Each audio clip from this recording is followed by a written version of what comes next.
Grammar rules are the #1 killer of speaking confidence, and here's why. So when you go through these grammar exercises, you're getting more and more aware of what you don't know. So the next time you imagine already having a conversation and going there and just making it wrong. So you have this pressure, you're building more and more pressure on you and getting exactly right, like the grammar rules teach you. So the more you understand the grammar rule, how it exactly works, the more perfect you want to make it in the conversation, the more pressure you make on yourself, and the more you will avoid going into a conversation. And that's the absolute killer of confidence. Because when you go like this, then you will never speak to anybody and then you will never make progress. Because in fact, the fastest way to make progress in learning a language is by speaking and by making mistakes. So if you started learning a language and from day one you start speaking and making mistakes, this would be the fastest way to learn a language. Imagine how kids learn a language. They also start speaking at some point and they make mistakes and they just get corrected by their parents and they naturally learn it. And it's even better if you don't get corrected at all, because if you make a mistake and the next time you see someone making it correctly, you will automatically realize how it's the correct way and then you're just getting more confident and try it next time. So it's more about experimenting and getting in this habit of kind of, I want to get it right, I want to try it out, and then this is how your confidence is coming. So confidence is basically coming from getting a lot of confirmation that you're right. So when you continue getting more and more right, you're getting more and more confirmation that you have a skill, and therefore you're getting more confident. So I will explain you this on this graph of Dunning-Kruger effect. In the beginning, when we don't know anything about a skill, like a language, then we are overconfident. And that's a good thing, because when you start out and you immediately would realize what you don't know, that you aren't that good, then no one would ever start anything and we wouldn't have any professionals. And then when you continue your journey and the more you go into a language, you will start to realize what you don't know. And this is usually where our confidence is dropping, where it's going away. So in the beginning, when we didn't know anything, when we just know some basic phrases like 안녕하세요, 감사합니다, then you start doing those kind of little sentences when you meet like a native and then you feel confident. But when you start to realize that you can't hold a conversation, that you can make a proper sentence about a topic, then your confidence is dropping, and this is the moment where you realize what you don't know.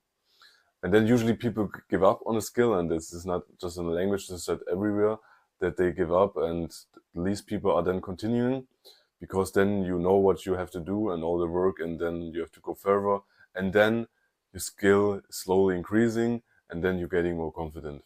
And that's good, because if we had people out there who would be overconfident with the skill is lower than the confidence, then yeah, our world wouldn't work. So what we can see is that some people are lower on their skill level and higher on their confidence, and also the other way around, that their skill is higher and their confidence is lower. And it all depends where they are in the journey. In the beginning, we are more confident than our skill is, and then after that, we are less confident our skill is, and at the end, the good news is that at the end, it will be aligned with each other.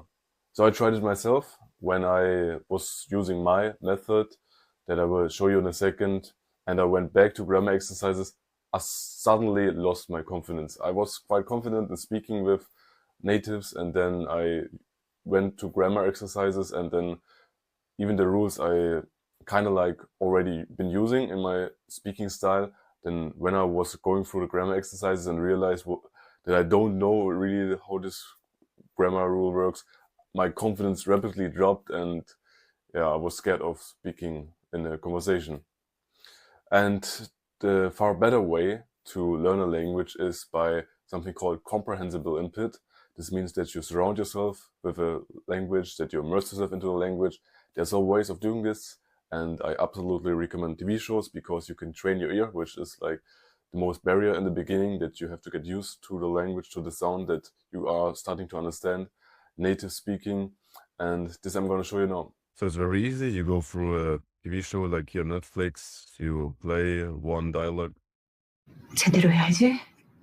You copy this, go into AI, paste it, generate results, and then you can see step by step the grammar that's here. For example, here, G, article, and then it's explained. And you're just doing this with sentence by sentence. It takes a lot of time in the beginning, but eventually you will find those patterns and you start understanding the grammar just naturally, and it will all come by itself. So with this strategy of learning comprehensible input, you're actually building confidence. Because one time you see a grammar rule, then in the next sentence you see it again, and the next again, and every time you see it again, you're getting more confident into this grammar rule, and then in the next moment you want to go into a conversation, you want to actually try it out by yourself using the grammar rule, and you also training your ears, so you want to try if you can really understand natives.